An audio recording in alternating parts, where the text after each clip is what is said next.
اب جو سورۃ الانعام کا رکو نمبر 19 ہے، اس میں مشرکوں کو اس طرح تنبیہ کی گئی ہے کہ جو چیزیں اللہ نے حرام کی ہیں ان چیزوں کی طرف تو تمہاری توجہ ہی نہیں ہے، تم ان حرام اور گناہوں میں مبتلا ہو، اور جو چیزیں حلال کی ہیں انہیں تم اپنی طرف سے حرام کہتے ہو۔ ان چیزوں کی فہرست اس رکوع میں بیان کی گئی۔ قل، اے محبوب آپ فرمائیے، تعالو، آ جاؤ، اتلو، میں پڑھ کر سناتا ہوں، ما حرم ربکم علیکم، کہ تمہارے رب نے تم پر کیا چیزیں حرام کی۔ اللہ تشرکو بہ شیئا، پہلی چیز یہ ہے کہ تم اللہ کے ساتھ کسی چیز کو شریک نہ ٹھہراؤ، مد مقابل نہ قرار دو، اللہ کے علاوہ کسی اور کی پوجا نہ کرو۔ تو مشرکین مکہ اس پہلی بات پر عمل نہیں کرتے تھے اور شرک میں مبتلا تھے، بلکہ خانہ کعبہ کا طواف کرتے۔ تو حضرت ابراہیم علیہ السلام کا یہ طریقہ، تو انہوں نے خانہ کعبہ کے طواف کو بھی بتوں کی پوجا کا ذریعہ بنا لیا۔ 360 بت لگا رکھے تھے، اور جب طواف کرتے تو یہ نیت کرتے کہ ہم بتوں کی پوجا کر رہے ہیں۔ وَبِالْوَالِدَيْنِ إِحْسَانًا، اور والدین کے ساتھ بھلائی کرنا۔ تو مشرکین مکہ میں والدین کا ادب و احترام نہ تھا۔ قربان جائیے محبوب کریم صلی اللہ علیہ وسلم پر کہ آپ نے فرمایا قرب قیامت میں لوگ دوبارہ جاہلیت کی طرف رواں دواں ہو جائیں گے۔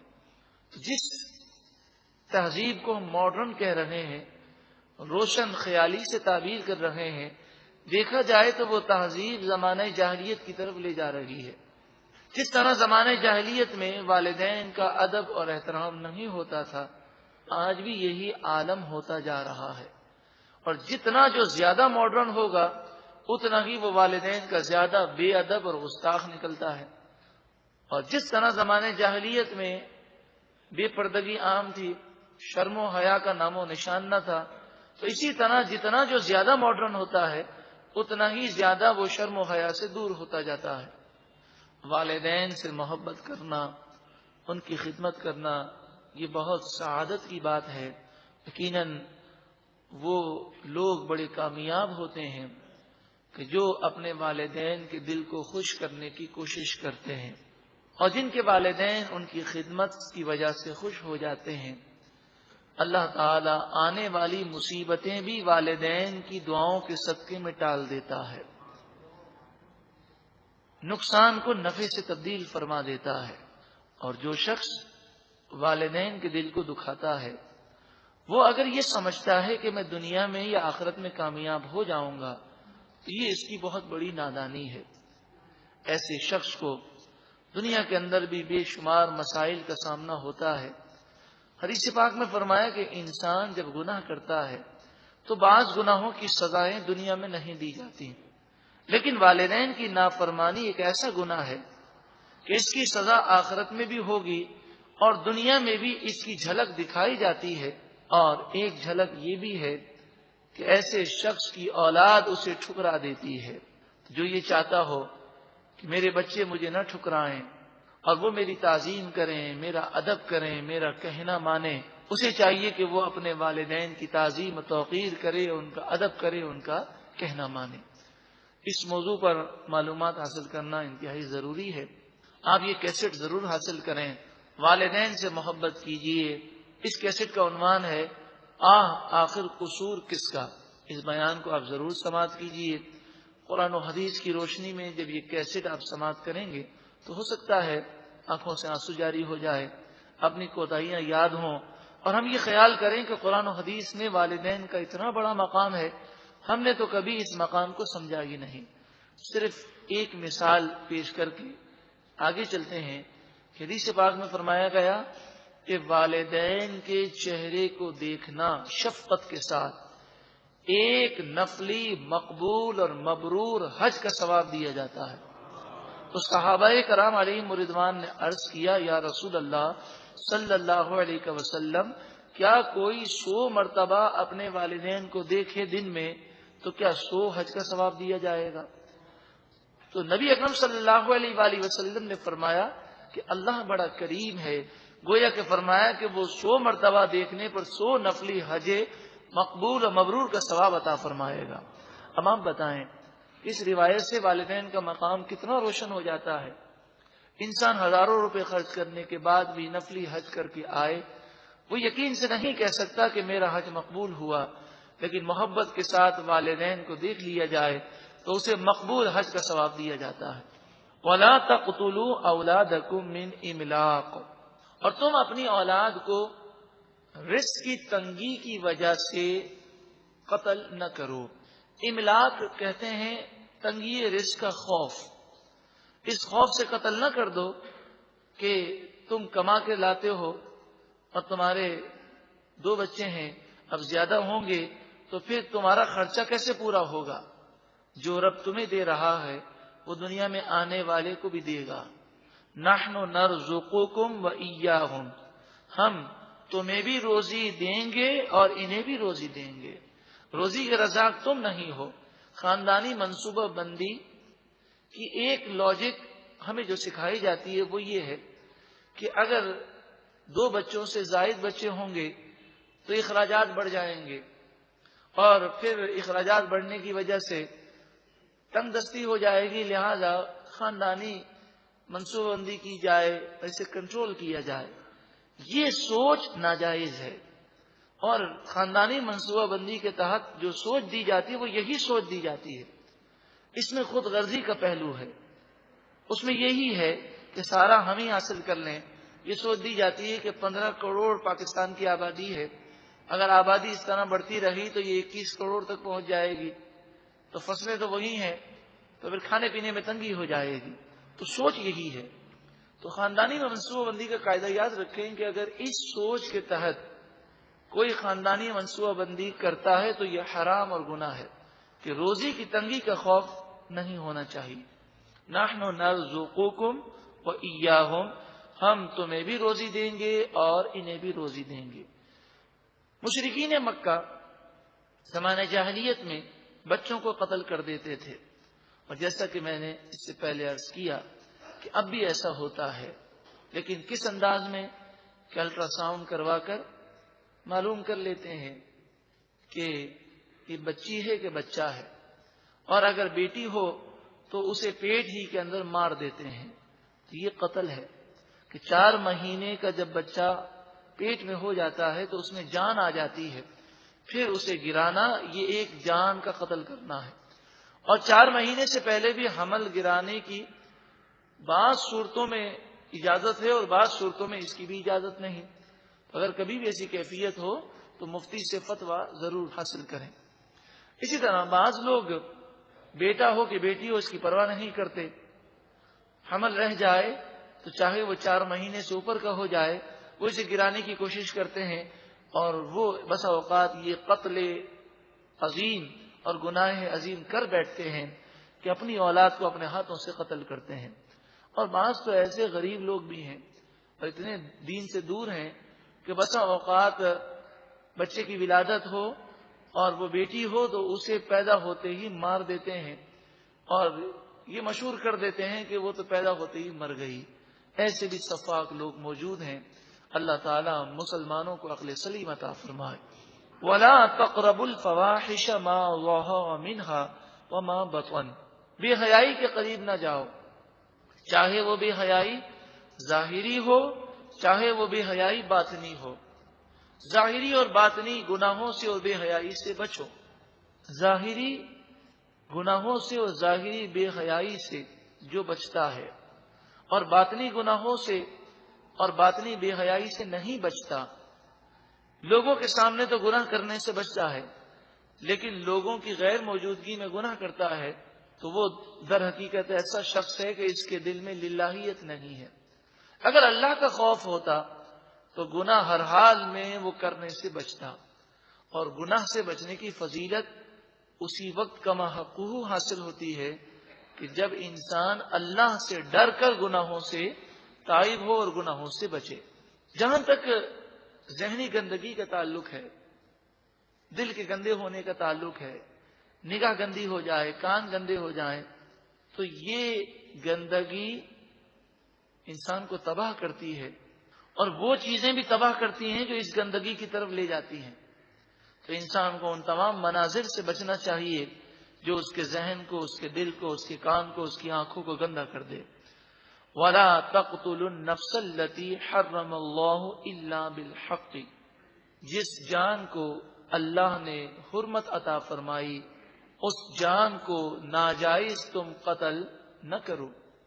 ہاں، قاتل ہے تو قتل کے بدلے میں اسے قتل کر دیا جائے گا۔ شادی شدہ زانی ہے تو اسے سنسار کیا جائے گا۔ ذالکم وصاکم بہ لعلکم تعقلون، یہ وہ چیزیں ہیں جس کے ساتھ اللہ تمہیں تاکید فرماتا ہے، حکم دیتا ہے، لعلکم تعقلون، تاکہ تم سمجھو۔ ولا تقربوا مال الیتیم، یتیم کے مال کے قریب نہ جاؤ، یعنی ناجائز طور پر اسے نقصان پہنچانے کے لیے، اس کے مال کو ہڑپ کرنے کے لیے اس کے قریب نہ جاؤ۔ الا باللتی ہی احسن حتی یبلغ اشدہ، ہاں اس طور پر قریب جا سکتے ہو کہ جو احسن طریقہ ہے۔ مراد یہ ہے کہ اس کا مال لیا اور کسی بزنس میں لگا دیا، مقصد یہ ہے کہ یہ مال یتیم کا پڑے پڑے بیکار پڑا ہے، اب یہ 1 کروڑ روپے ہیں، اگر بزنس میں لگا دیے جائے تو جب تک یتیم بچہ جوان ہوگا تو اس میں تو کئی گنا اضافہ ہو جائے گا۔ تو اس نیت سے مال کو حاصل کرنا جس میں یتیم کا فائدہ ہو اور اپنا مقصد نہ ہو وہ جائز ہے۔ حتی یبلغ اشدہ، یہاں تک کہ وہ جوانی کو پہنچ جائے۔ جب یتیم بچہ جوان ہو جائے اور اس قابل ہو جائے کہ وہ مال کو سنبھال سکتا ہے اور اسے ضائع نہیں کرے گا تو وہ مال اسے دے دیا جائے گا۔ وَأَوْفُوا الْكَيْلَ وَالْمِيزَانَ بِالْقِسْطِ، اور ناپ اور تول انصاف کے ساتھ پورا تولو۔ ناپ تول میں کمی بیشی کرنا یہ بھی حرام ہے۔ لا نکلف نفسا الا وسعها، ہم کسی جان پر اس کی طاقت سے زیادہ بوجھ نہیں ڈالتے۔ تو جو شریعت کے احکام ہیں وہ ہماری طاقت کے مطابق ہی ہیں، اگر ہمیں مشکل لگتا ہے تو یہ ہمارے گناہوں کا نتیجہ ہے۔ وَإِذَا قُلْتُمْ، اور جب تم بات کرو، فَعْدِلُوا، تو انصاف کی بات کرو، وَلَوْ كَانَ ذَا قُرْبَى، اگرچہ تمہارے قریبی رشتہ دار کا معاملہ ہو تو اس کی طرفداری نہ کرو، انصاف کی طرفداری کرو، حق کا ساتھ دو۔ وَبِعَهْدِ اللَّهِ أَوْفُوا، اور اللہ کے عہد کو پورا کرو۔ ہر مسلمان جب کلمہ طیبہ پڑھتا ہے تو وہ گویا کہ اللہ سے عہد کرتا ہے، اللہ کے سوا کوئی معبود نہیں، حضور صلی اللہ علیہ وسلم اللہ کے رسول ہیں، یعنی میں فرما برداری اللہ اور اس کے رسول کی کروں گا۔ تو کلمہ طیبہ کا یہ تقاضا ہے کہ انسان اللہ اور اس کے رسول کی نافرمانی نہ کرے۔ ذالکم وصاکم بہ لعلکم تذکرون، یہ وہ باتیں ہیں جن کی اللہ تعالیٰ تمہیں تاکید فرماتا ہے، حکم دیتا ہے تاکہ تم نصیحت حاصل کرو۔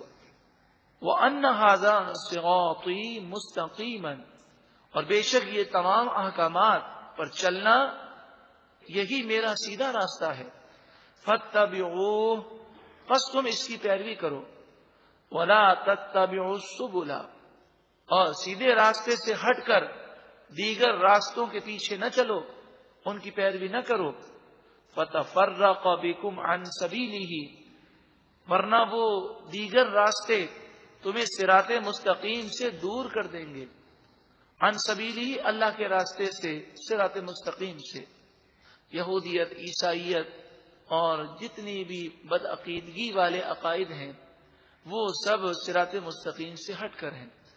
ذالکم وصاکم بہ لعلکم تتقون، ان باتوں کی اللہ تعالی تمہیں نصیحت فرماتا ہے، تاکید فرماتا ہے، حکم دیتا ہے تاکہ تم تقوی اور پرہیزگاری اختیار کرو، تم اللہ کے عذاب سے ڈرو۔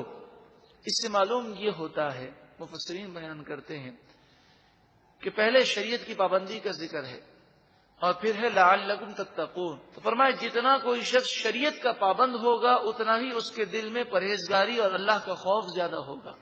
ہم دیکھ لیں کہ اللہ کے نیک بندے اللہ کی بارگاہ میں روتے بھی، خوب عبادت بھی کرتے، اور اللہ کے خوف سے وہ کانپا بھی کرتے تھے. اور جتنا انسان دین سے دور ہوتا ہے اتنا ہی خوف الہی سے بھی وہ دور ہو جاتا ہے. ثم پھر آتینا موسیٰ الکتاب، ہم نے موسیٰ علیہ السلام کو کتاب عطا فرمائی. تماما علی الذی احسن، وہ شخص جس نے نیکی کی، نیکوکار پر نعمتوں کو پورا کرنے کے لیے یہ کتاب نازل ہوئی کہ توریت پر جو عمل کرتا اس کے لیے جنت کا مزدہ کامل ہو جاتا. وتفصیلا لکل شیء، اور ہر چیز کی تفصیل ہے توریت میں. وہدن، اور ہدایت. ورحمتا لعلہم، اور رحمت لعلہم، تاکہ وہ بلقاء ربہم یؤمنون، اپنے رب سے ملاقات کرنے کا یقین رکھیں. توریت کی تعلیمات کا خلاصہ یہ تھا کہ تصور آخرت پیدا ہو. اور قرآن پاک شروع سے لے کر آخر تک اگر مطالعہ کریں تو جہاں بہت ساری نعمتیں ملتی ہیں وہاں ایک نعمت یہ بھی ہے کہ جو قرآن پاک پر غور کرتا ہے اس کے دل سے دنیا کی محبت نکل جاتی ہے. وہ دنیا میں ایک مسافر کی طرح رہتا ہے. وہ مسافر جو اپنی ایک منزل پر بیٹھ کر اپنی حقیقی منزل کی تیاری کر رہا ہوتا ہے اور وہ روانگی کے لیے تیار ہوتا ہے. وہ سامان بکھیر کے نہیں رکھتا بلکہ سامان کو وہ لپیٹ کر رکھتا ہے کہ جیسے ہی میری روانگی کا وقت آئے میں فوراً روانہ ہو جاؤں. اسی طرح مومن صالح وہ اپنے سامان کو، اپنی یادوں کو لپیٹ کر رکھتا ہے. ہر وقت وہ تصور آخرت میں گم رہتا ہے، اسی کی تیاری وہ کرتا ہے. اور جب ملک الموت اس کے سامنے آتے ہیں تو گھبراتا نہیں ہے بلکہ کہتا ہے کہ ساری زندگی اللہ سے ملاقات ہی کے لیے تو تیاری کر رہا تھا. پھر ایسے شخص سے ملک الموت فرماتے ہیں کہ ابھی موت کا وقت آنے میں چند لمحات باقی ہیں، میں تیرے پاس جلدی آیا ہوں، تو جو وصیت کرنا چاہے وصیت کر لے. وہ اتنا اللہ کی محبت میں اس وقت گم ہو جاتا ہے اور اللہ کا اس وقت اس پر ایسا کرم ہو جاتا ہے کہ اس کے سامنے جنت کے نظارے آنے لگتے ہیں اور وہ کہتا ہے بس اب بہت ہو گیا، مجھے جلدی اللہ کی بارگاہ میں لے جاؤ. تو موت اس کے لیے تحفہ بن جاتی ہے. صحابہ کرام علیہم رضوان نے حضور سے عرض کیا یا رسول اللہ صلی اللہ علیہ وسلم، آپ فرماتے ہیں موت مومن کے لیے تحفہ ہے، لیکن ہم تو اسے اکثر پسند نہیں کرتے. ہم میں سے ہر ایک چاہتا ہے ہماری عمر لمبی ہو.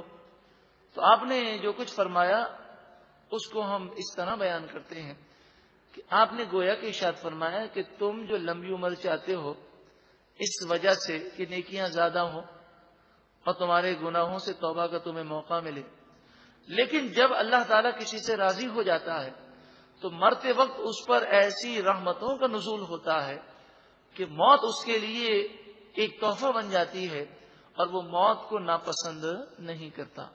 اللہ تعالی ہمیں بھی ایسی تیاری کی توفیق عطا فرمائے. اس رکوع میں بے شمار باتوں کا درس ہم نے سماعت کیا، خصوصاً کفر و شرک سے بچنا، والدین کے ساتھ احسان کرنا، اور اس کے علاوہ انصاف اور سچی بات کا ہمیں حکم دیا گیا. ہم ذرا غور کریں کہ ہم چاہے قرآن پاک کا مطالعہ کریں یا نہ کریں، یہ بات تو ہر ایک جانتا ہی ہے کہ سچ ہی بولنا چاہیے. مگر کتنے افسوس کی بات ہے کہ آج لوگوں کی زبان پر یہ آتا ہے کہ جناب اس زمانے میں تو سچ کا کام ہی نہیں ہے، نعوذ باللہ من ذالک، جھوٹ کے بغیر کام نہیں چل سکتا. ہم ایسا کیوں سوچتے ہیں جب اللہ تعالیٰ نے سچ بولنے کا ہمیں حکم دیا اور انصاف کی اور سچی بات کرنے کا ہمیں حکم دیا، تو ہم کسی کی مروت کے لیے یا چند فوائد حاصل کرنے کے لیے جھوٹ کیوں بولیں؟ اللہ تعالیٰ ہمیں ہمیشہ سچ بولنے کی توفیق عطا فرمائے.